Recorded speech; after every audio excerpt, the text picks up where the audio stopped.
Rhyss and Stu on the mic, broadcasting through the night, talking F1, getting every fact kind of right, from the grid to the finish. They're all in. Top Step Podcast, let the race begin. Welcome, everybody, to another edition of your favourite Formula One podcast. It is the Top Step, back with episode 27. 27. And, of course, I'm joined, as always, by my partner in crime, Rhyss. Welcome to the show, mate. Hey, mate. Thank you. Hello, everyone, and welcome to the show. It's been a jammed-packed weekend of Formula One mayhem, shall we say? Yeah, a lot of interesting things. Coming out. But, of course, as the shrine behind you provides, we must start the show off. I'm not sure Max would be happy with that. You've covered up his head. Start the show in our usual fashion. I realised listening back to the show, because I am that egotistical that I listen to myself while I drive around, that people may not realise what we're doing, because it's great when you're on YouTube. We are opening a can of Monster. That's how we bring the show in. Mother's milk. And generally then we get stuck into it. I'll let you have your sip. How have you been, mate? Have you recovered from just the whirlwind that was Brazil? No, I haven't. And I've been in the trenches of Reddit and Twitter and TikTok and all places crazy, just unraveling what is going on in the Formula One world at the moment. Is it true that in Reddit and Twitter, or X, that there are no safe spaces? No, there's not. There is nothing. I figure that might be the case. That's if you're a sensitive soul or have feelings, don't go there. Steer clear is the advice from Rhyss, mate. What a weekend! A weekend that promised torrential, Japanese-esque hurricanes, cows flying through the air. And basically we got a little bit of a tinkle on the track, and that was it. Yes. Yeah. I was looking at the weather leading up. We're looking at obviously what Max did last year, and was really, really excited for what it could deliver. And whilst it was still jam-packed, it was just a little bit damp. Yeah, the weather didn't really come into much other than the sprint section of the weekend. We got a lot to cover in this jam-packed hour, so let's get straight into it. We'll do a quick rundown of the sprint race. I'm sure everyone is across the results. We're a little bit later doing the show this week due to life happening. And it was Lando Norris, obviously a golden weekend from him, twin qualifying, twin wins across the weekend, and the sprint was no different.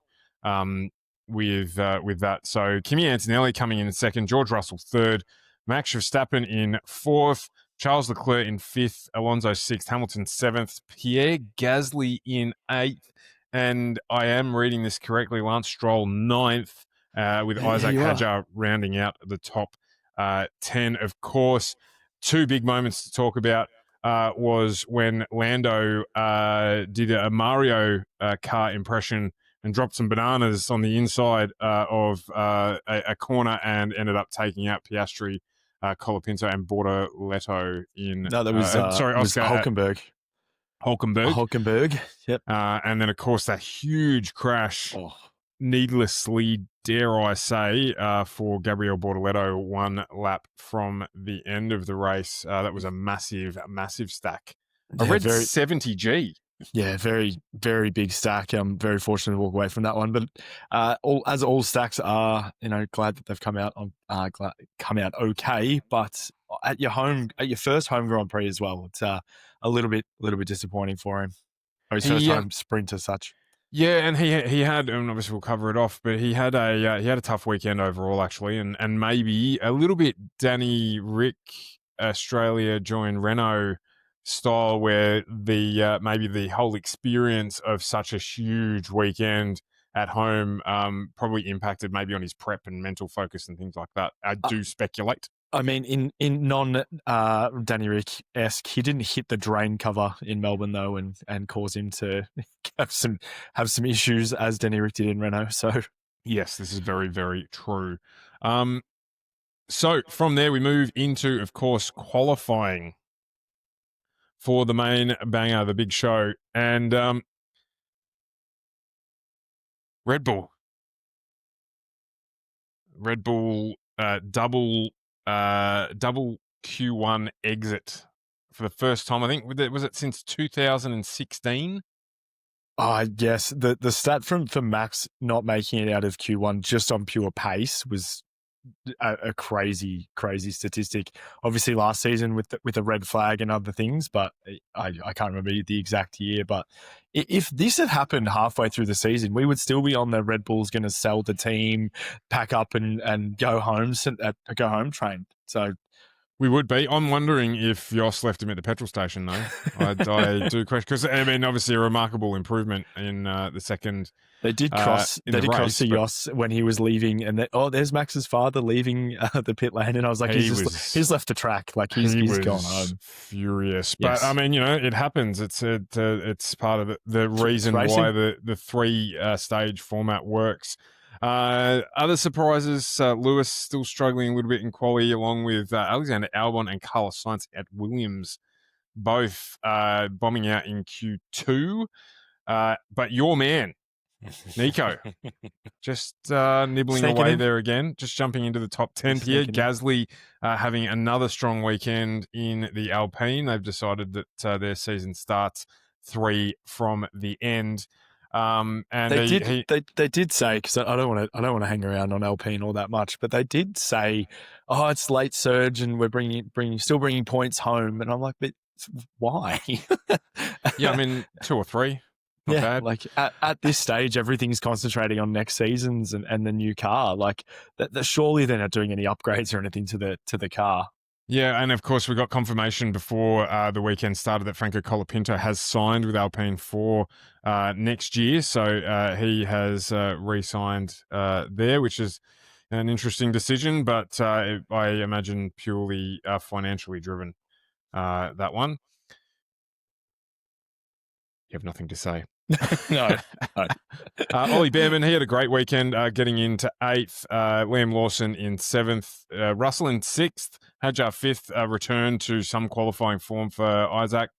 Piastri 4th, probably about as good as he could get. Charles in 3rd. Kimi in 2nd. And of course, as we have covered, Lando taking out pole position. And probably not by as much as I might have expected, actually, given his earlier form. He was, half a second up at parts of the qualifying process. So, but snuck it home. And the race, straight into the race. Straight in. What do you? We'll just start at the bottom and work our way up. Bortoletto, Leclerc, and Hamilton, the 3 DNFs. Gabriel out very, very early on lap 1, or the opening lap, after he was given bugger all room by Lance Stroll and pushed into the wall. I know that it wasn't his fault, but I just feel like the mechanics of a few teams would have been getting together for a brew after that. And we know the pain. They spent the entire night rebuilding the car, getting it ready it was just about ready for qualifying. I think he was in the car, wheels on, as Q1 had finished, so obviously starting from the back, to then go out and get taken out again in the Grand Prix very early on would just have hurt all kinds of places. Yeah, absolutely. Speaking of hurt, Charles Leclerc out on the restart, and then Lewis Hamilton drove into and clipped the wings on his Ferrari and struggled with that car until ultimately retiring it on lap 37. Yuki Tsunoda home in last of the finishers. Lance Stroll, Franco Colapinto, and Fernando Alonso 14th. Carlos Sainz in 13th. Ocon 12th, with Alexander Albon 11th. Pierre Gasly sneaking into the top 10. Double points. Double points again. Nico Hulkenberg in 9th. Hadjar 8th. 7th for Lawson. 6th for Oliver Behrman, which I think is his highest finish. Oscar Piastri 5th. Russell 4th. Max getting through into 3rd. Kimi Antonelli 2nd, and Lando again in the perfect display weekend. Just finishing. As a disclaimer, Behrman was 4th, got the Haas's equal highest finish last race or the race before. Just going on our facts. Was that not a sprint? No. Oh, well, there you go. So facts kind of right. But anyway, a great weekend from him. And of course, a little bit of conjecture around how Max's car magically turned around overnight after they took it out of Parc Ferme, and he started from pit lane with a new motor and a new underbody as well. So questions from McLaren around that fitting into the salary cap. Dare I say, just before we get into Rhys ranks them, McLaren questioning that stuff? No. Like, you're leading, you're where you're at, and your first thing is, and I get playing by the rules. But really? Yeah, that's how it's always been. And I did expect a little bit maybe to have changed since the horn has been gone, just with some butting heads of some team principals and some CEOs. But obviously it's still there. And when you have the question, and we'll get into this a bit later, I just don't understand why they were asking those sort of questions and not the questions around some penalties that had happened and some other things.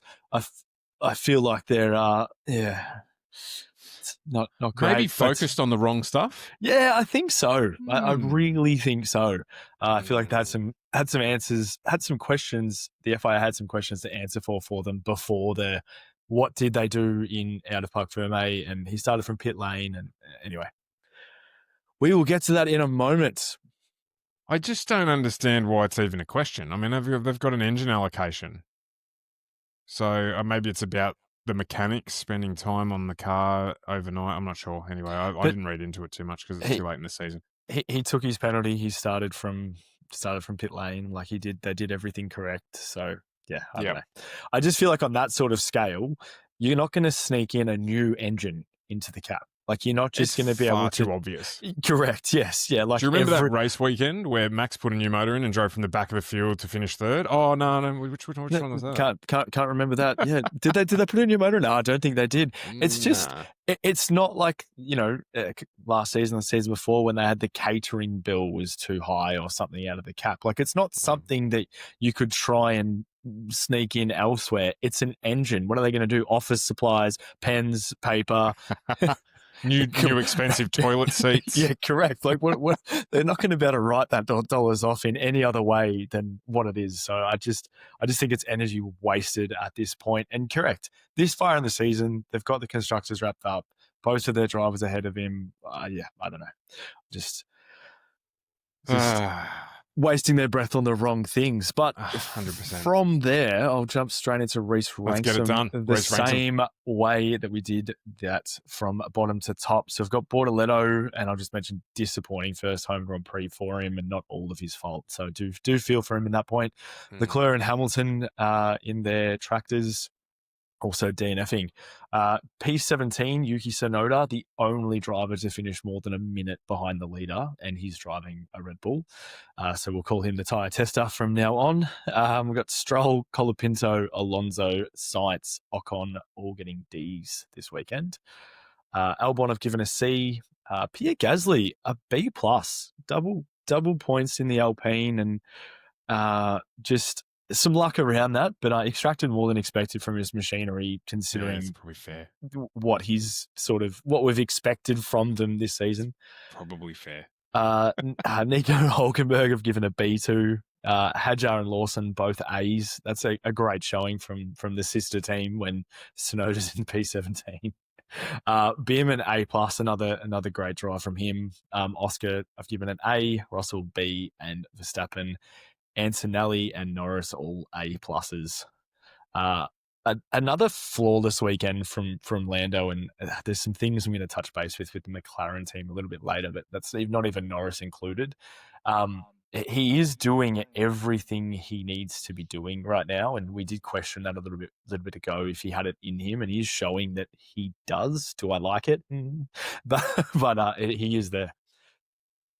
No, I think you've got it pretty spot on this week, mate. But there weren't too many standouts. There were a couple, of course, that we'll get into. But we had this weekend with those results that Antonelli has broken the record for rookie points in a season. So I did a little bit of thinking through this one, and it's not as good as it sounds. So in the year that Lewis Hamilton got his points haul, and in the year, which was 109 points, the points system was totally different. So there was only 8 top finishers got points, and the system was different. So under the current system, and I'm not taking anything away from Antonelli, but under the current system, Lewis would have got 280 points or more in the same season, and Antonelli's currently on 122. Lewis got 4 wins, 12 podiums, and finished second. And we've got 122 points and 7th for Antonelli. Now, look, it's still a great performance from him, particularly this weekend. 2 seconds justifies the faith of Mercedes and all those sorts of things. So I'm not taking anything away from it, but I'm just putting it into perspective around where it might sit. It's equal to looking at lap times when we're speaking about lap times of Bathurst when they're running a 2001 Commodore versus now. Like it's incomparable, but at the time was sort of crazy. And you're looking at his points now, he doesn't have any wins. And again, not taking it away from his season, and he's also racing with a very dominant McLaren and Max Verstappen's on the grid as well. But he hasn't got his first win yet, so I still don't think it's matching up to Hamilton's rookie season in that sort of aspect. No, I completely agree with you there. On to a positive before some conversations around Oscar's weekend and McLaren. Max's recovery drive.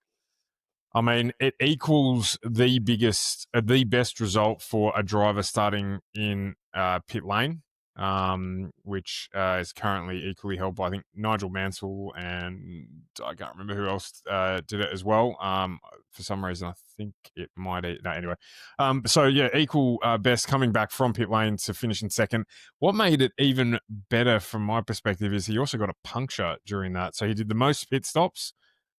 His hard tyre strategy didn't play out because he got the puncture, and just Max doing Max things in that car. And only 10 seconds behind Lando, who when your trip to pit lane is an over 20-second trip, it's nuts to think that he was still only 10 seconds behind Lando with that third pit stop with that pace that he had. So absolutely stellar drive. Yeah, and I mean, look, obviously he did get a little bit of a benefit of the safety car at the start that helped him catch up in the pit lane, but obviously then having to make that extra pit stop, he lost all of that advantage. So it was a little bit different to the rain-affected race last year where he did a similar thing because he did get some advantage there of the red flag. Which is still one of my favourite races to watch. Just the first 20 laps, just watching Max drive around 5 cars in a corner. And the lines that he chooses, and there's no questioning that he has phenomenal racecraft.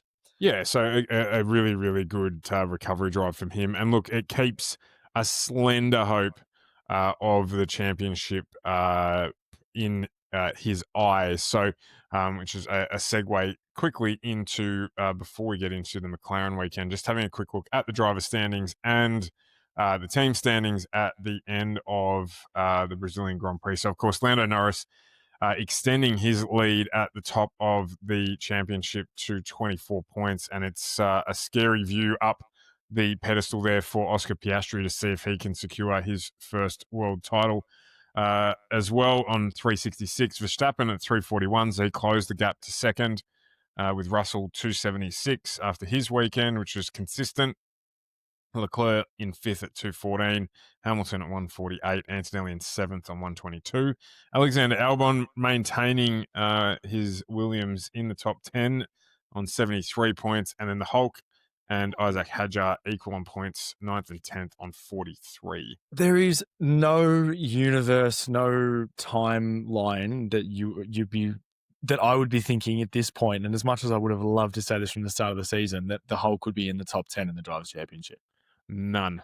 No, remember we said 0 points. Yeah, no, absolutely. 0. And they've got 62 combined.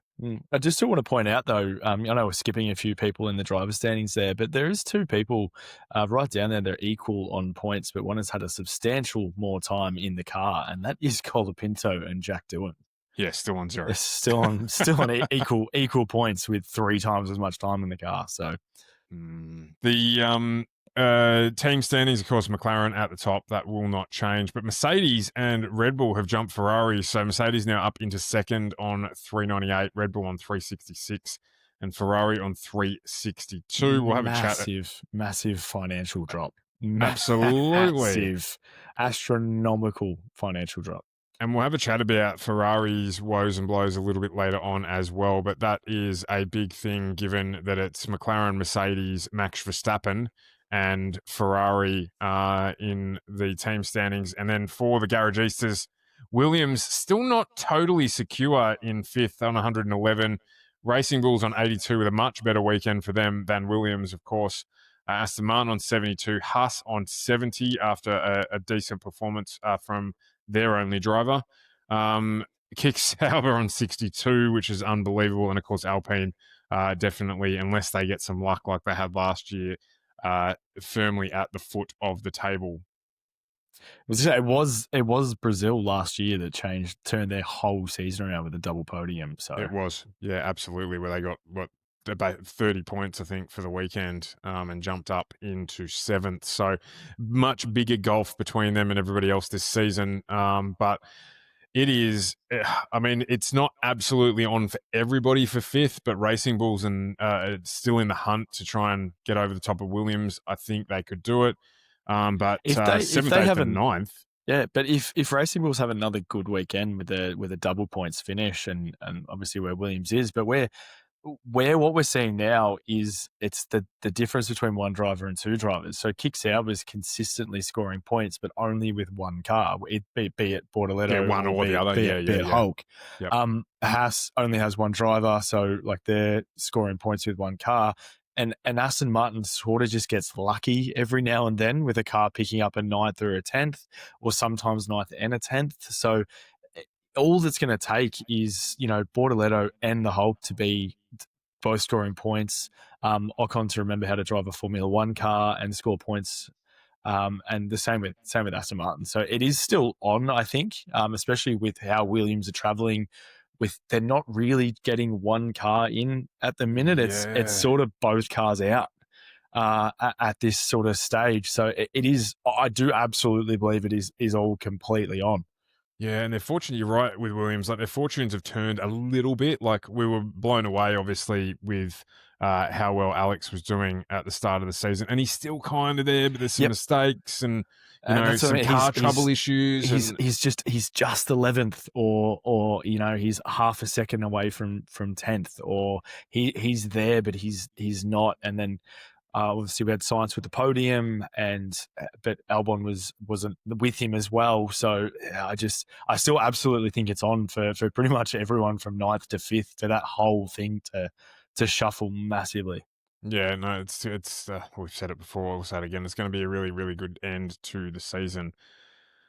So let's get into some of the more serious stuff. Let's have a look at the start of the race, and of course, we want to talk about the incident with McLaren, Mercedes, and of course Ferrari.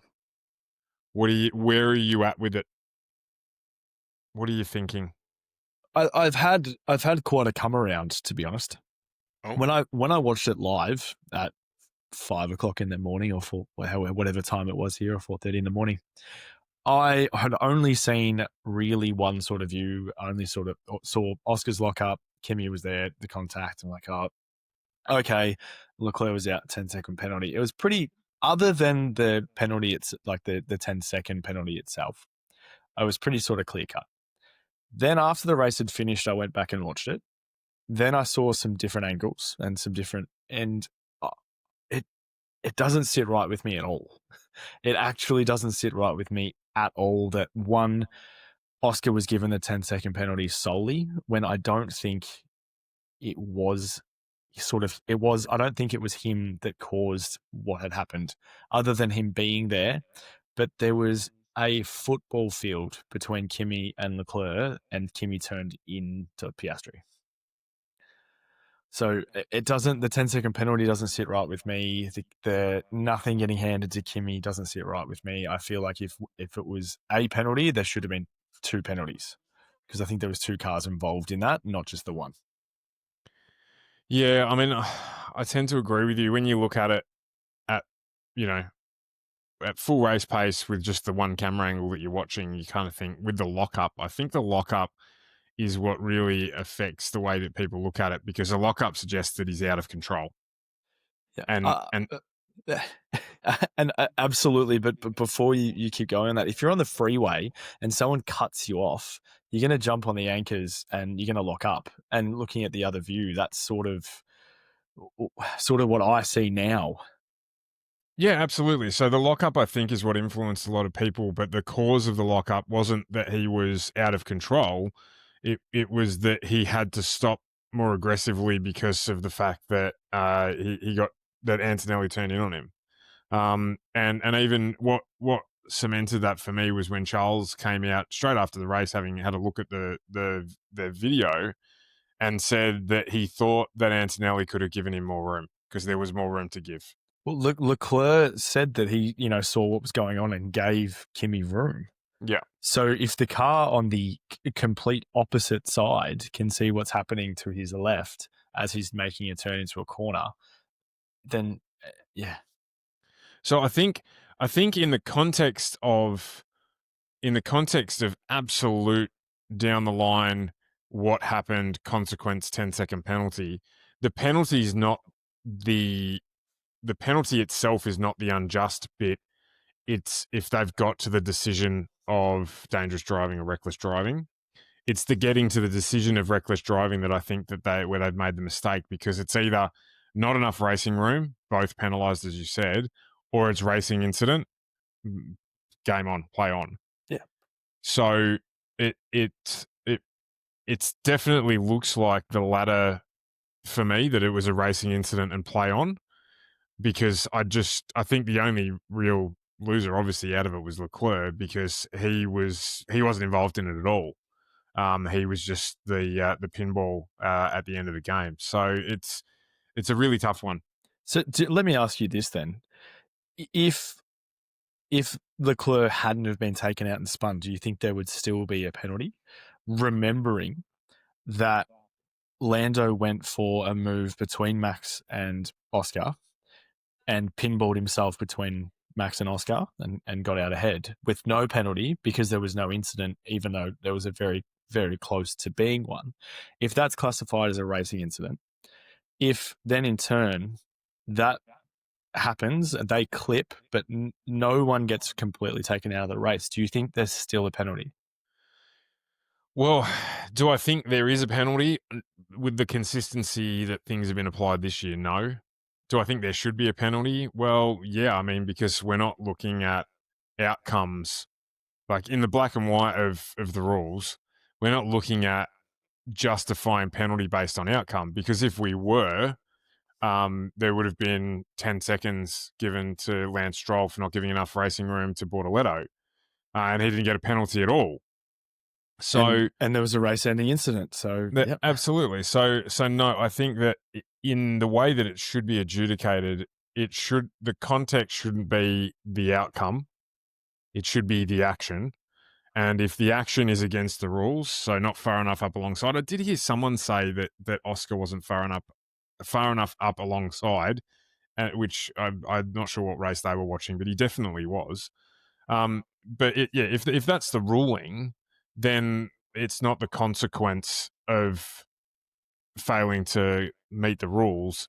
It's the failing to meet the rules that needs to be penalised. So, but I feel like the lockup visually and the pace of the race and making the decisions and everything they had to look at, I think the lockup is what influenced the decision more than anything else, because it suggests he was out of control. Whereas I think, like you've suggested as well, that he wasn't expecting to run out of room. Yeah. Yeah. So as fast to the left as possible, wheels on the curb, and a football field between Antonelli and Leclerc on the right-hand side. So yeah, I think it was an emergency stop rather than I've missed my braking marker. Yeah. So then I pose the question as well when it comes to this, and we've spoken about this all year, and I'll continue harping on about it until someone actually listens. So then we need some complete transparency within the penalties, because we want racing, we want close racing, And if they're going to get a 10-second penalty for attempting to close race and stuff like that happens, because it's always going to happen, we're not going to get that. We're not going to get wheel-to-wheel action. We're not going to get, people going for the gap, and if the gap no longer exists, you're no longer a racing driver. So you're not going to get that mentality, because it's like, oh, I'm not going to put my foot in there. I'm going to get a 20-second penalty or 2 10-second penalties. So why then did Lewis Hamilton receive a 10-second penalty in the last race for leaving the track, gaining an advantage, when his advantage was then gone before the FIA had even made a decision? And I'm going to keep harping on about this, because it's one or the other. We can't just continue giving 10-second penalties for almosts and actuals. It feels ad hoc, doesn't it? It does. It's like they're just shaking the magic 8-ball and going, yeah, okay. Today, yes, it is penalty. Try again later. And that's why sometimes the FIA decisions take so long, because they had to wait to shake the 8-ball again. But no, it does. It completely seems ad hoc. It doesn't. There's no rhyme or reason to it. I can't at least pin the dots together to find out what's the clarification of a 10-second penalty. Should Lewis have received a penalty? Should it have been a 5-second instead? Can harp on it about it all day, but yes. And in the context again of the timing in the season, the ramification from it is huge, because it, as much as he tried to drive back, it assisted in opening up the gap even further at the top of the table, which leads perfectly into a tinfoil hat segment for you. The McLaren sabotage, you've labelled it. You've done a fair bit of work into this, so I'm just going to sit back and have a listen here. What have you found out? Welcome to the McLaren sabotage. Are they slowing down Oscar Piastri? So this has been, I've been deep diving, and this is where we've come out. So in the world of Formula One, where milliseconds decide glory, one question threatens to shake the papaya empire to its carbon fiber core. Are McLaren sabotaging Oscar Piastri? Now, let me take you back. It all began when Oscar Piastri, the quiet assassin from Melbourne, started outpacing the team's golden boy, Lando Norris. He wasn't supposed to do that. Rookie, sure. Fast learner, fine. But championship leader, Then it happened. One slow stop in Monza, one suspicious yield to Lando radio message, one mysterious mid-season update that just didn't suit Oscar's driving style. Coincidence? Or a papaya-flavored plot twist? Sources, and I'm meaning Twitter, Reddit, and that one guy on TikTok who edits everything in night vision, claim McLaren has a secret order. Protect the chosen one, the Lando. And every new aero upgrade tailor-made for Norris's smooth late apex magic, every Piastri setup apparently accidentally runs half a degree off on camber. Every time he asks for a front wing tweak, they give him a shrug. But then McLaren responds, there is no sabotage. We treat both drivers equally. And well, of course you do, Andrea. That's exactly what someone sabotaging would say. They say the data doesn't lie, except when it does. Engine wear's the same. Tyre strategy, supposedly fair. But just let's look closer. Since the Mexico upgrade, Norris's car just happens to love the new rear suspension. Piastri, meanwhile, has to change his driving style. Change his driving style or change his expectation to the season. But then we cut to Oscar Piastri calmly saying there's no sabotage, guys. And that's exactly how you know there might be. Because the number one rule of F1 conspiracies, when the driver denies it, the memes multiply. So to the real explanation, probably, and in all honesty, it's likely no sabotage, just physics set up bias and a car evolving towards Norris' strength. But tell that to F1 Twitter. They've already built a 15-slide PowerPoint titled Papayagate 2025. So maybe McLaren isn't sabotaging Oscar. Maybe the real conspiracy is how perfectly this drama keeps us all refreshing Twitter or X, Reddit and TikTok instead of touching the grass. Until the next race, stay suspicious, stay sarcastic, and remember, never trust a slow pit stop. I like it. I was going to say the pit stop thing. I watched. I was, that meme of the guy like with the veins coming out of his neck. Like, yeah. I was watching the pit stops watching the pit stops, and I'm like, I guarantee you there'll be no issues with wheel nuts this week because it's not close.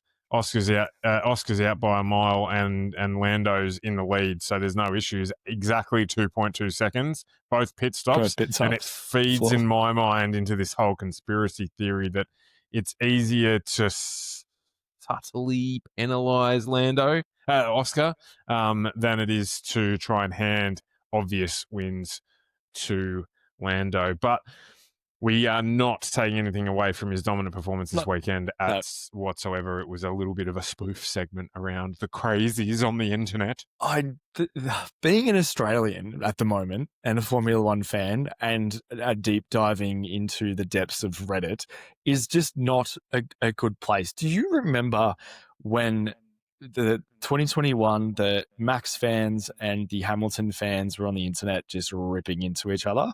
Oh, absolutely. That's the British and the Australians at the moment, but the Australians aren't saying anything. It's just the British coming out and claiming that everyone's saying all these things because we're Australian and Oscar has to win because we're Australian. And it really, at the end of the day, has nothing to do with it. No, absolutely not. And I mean, it makes me touch on the booing of Lando again. And equally, while the national anthem was playing, the crowd singing "Do do do do" Max Verstappen. I took a slightly different twist on this, which is that they're not booing Lando; they're actually booing McLaren. Yeah. Because people don't like the perception that McLaren is fixing it so that Lando wins. And again, we've talked about this at length. This is a problem that McLaren have created for themselves. So, because of the fact that they've openly said they're not supporting one driver ahead of the other, and now there's been this miraculous turnaround, it's a problem that they've inadvertently created for themselves. Never do I think it's okay for them to boo Lando, particularly not after a great weekend like he had. So, but I think that's what it is. They're not booing him; they're actually booing the team, and the team's done it to themselves because of not having this clear cut approach of driving away. I could not agree more, and I say this, and I say I would love to see Max win, or love to see Oscar win, but at this stage, I feel like it's going to be a little 2020 Max-esque where people will still say that he doesn't deserve to have that championship because it was the FIA had their hand in it and this happened and that happened and things like that. Nothing to do with Max itself, just he took advantage of the situation that he was sort of given, which any Formula One driver would. But I feel like if Lando does take this out, it's going to have that same taint to it. Yeah. Yep. And it's really going to take away because his driving has been phenomenal. And I actually didn't think he had it in him. Well, let's also not forget our favourite groundhog who came out stupidly and said that it's not that Oscar's fallen away, it's that he reached his ceiling and Lando has pushed on. I mean, Jacques Villeneuve, if you tune into the show, please go and find another sport to support. You won one world title in a car that was so much more superior to the other cars in the field, and you only just won it as well. You didn't smash the living daylights out of everyone. You won it on a technicality, really. So just go and do IndyCar or something else, please. Please stop commenting on Formula One. Go and get a job at Fox. That's probably where they get their source from. They probably email him. He's so frustrating to listen to. It's Oscar Piastri's third season in Formula One.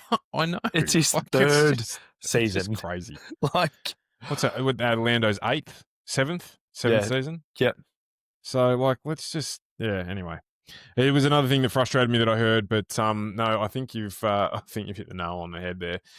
I had to find some light to it because it's So I hope you enjoyed the segment, man. I sort of dumped that on you right there.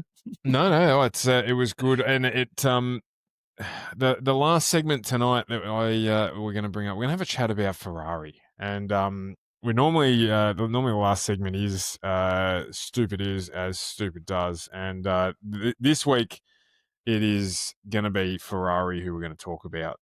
So we'll just... Are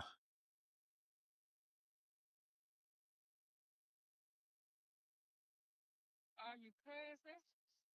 Or just plain stupid?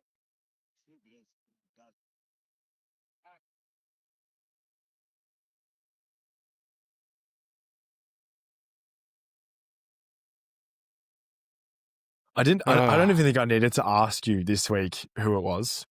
As soon as I heard Ferrari come out of your mouth, But can I tell you that they took the title late? Yeah, like it was the FIA. Yes. Yep. And I think the FIA might take out the title of stupidest person of 2025. But Ferrari have said, "Hold my beer." They have to win something. Tell us what they've done.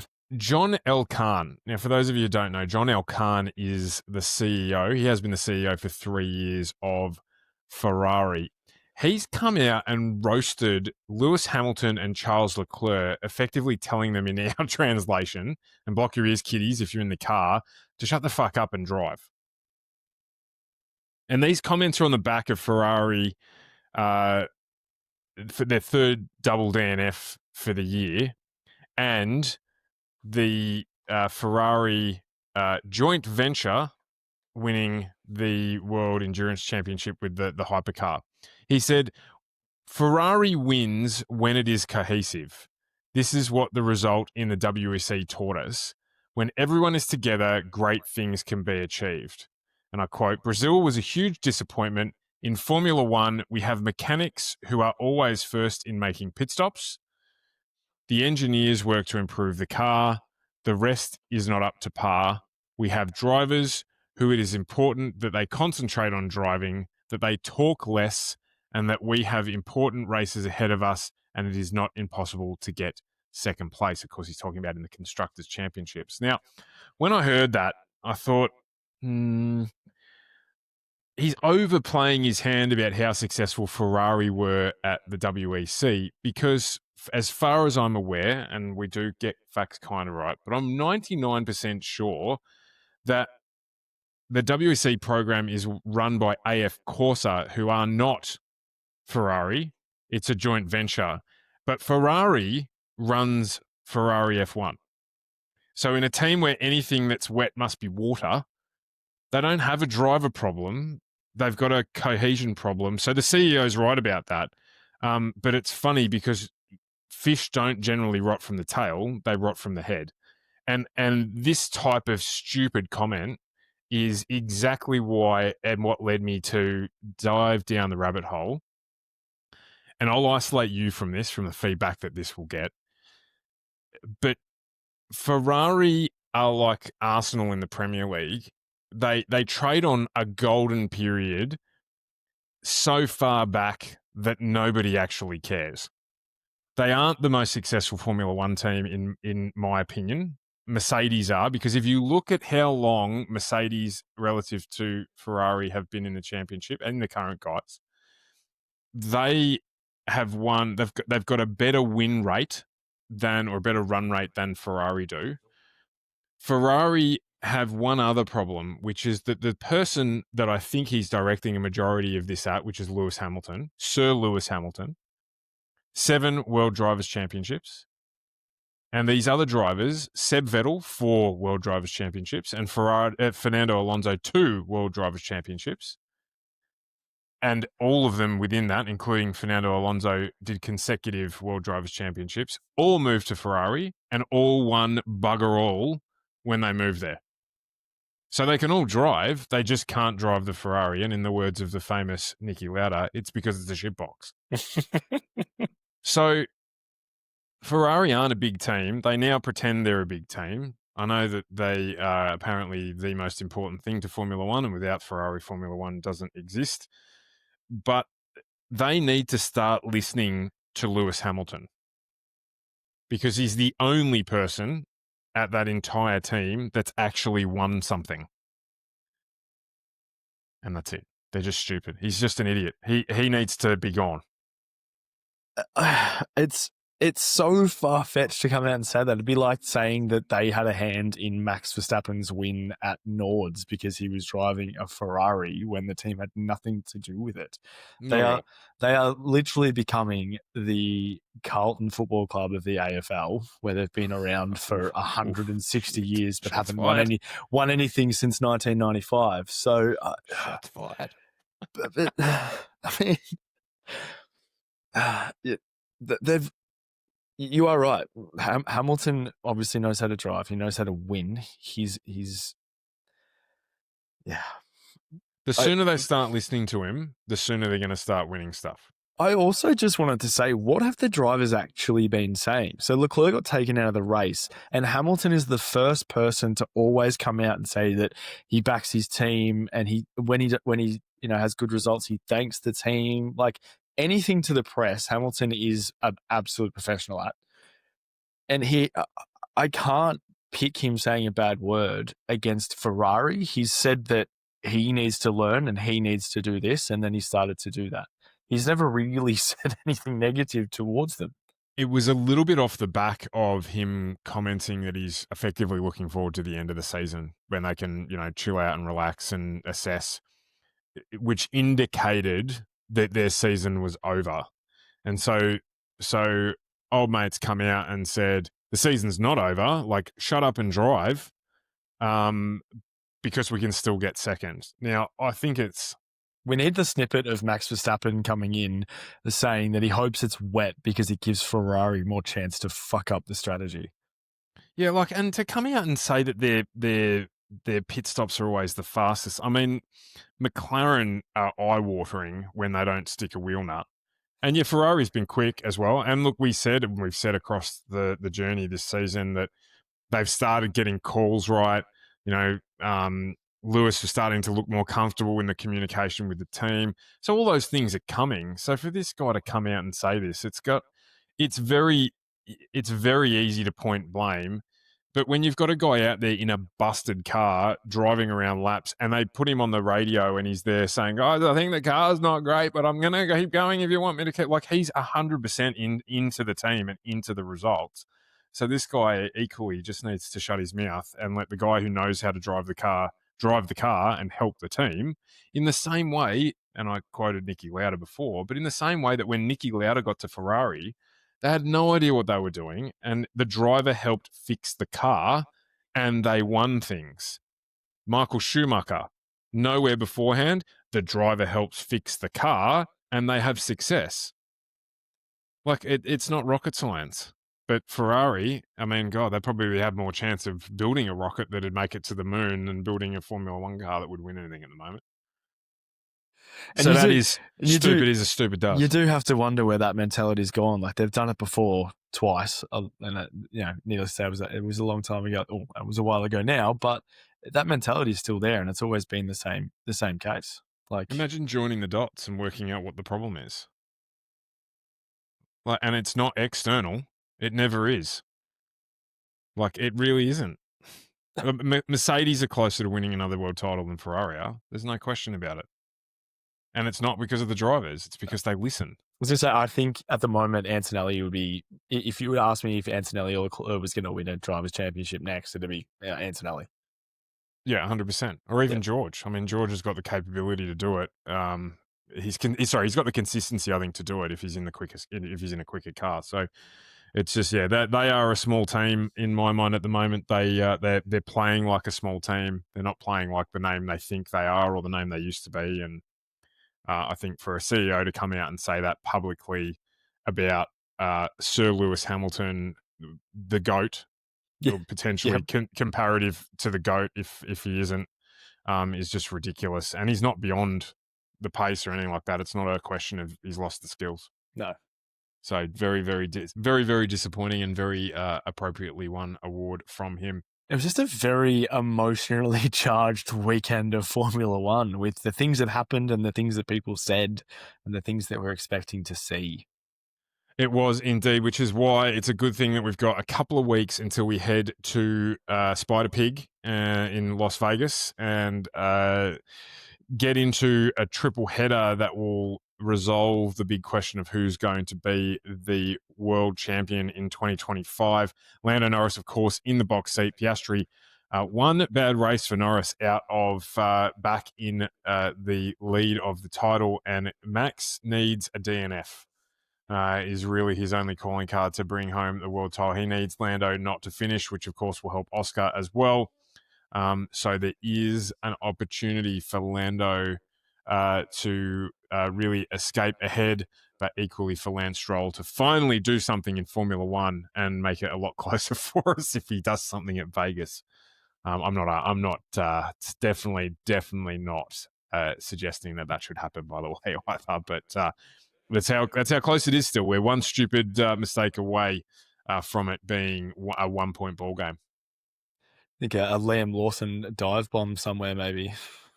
Yeah, perhaps. Yeah. Perhaps we could do that. Maybe Isaac could confirm himself in that second seat by confirming that number one on the side of Max Verstappen's car. Nobody wants to see it one like that. Not at all. Never. So it's going to be a very exciting end to the season. So we've got a week's break before we hit the triple header and close out what has been a very, very interesting Formula One season in 2025, mate. That's about us done for another episode of The Top Step. Yeah, we've got to head off. That is it. Obviously, just wanted to get some feedback from the listeners for what we're thinking is going to happen in the next 3 weeks. So drop your suggestions down below to see who is going to take it out. Absolutely. And as always, thank you for listening. Feedback, comments, etc. in the chat, and do give us a follow across all of the social platforms that we are on. And that is it for another episode of The Top Step. See you later. We will see you later on. Well, that's the checkered flag. We're at the end of the race. Thanks for tuning in. You kept up the pace. Rhyss and Stu, we're signing off today, but don't forget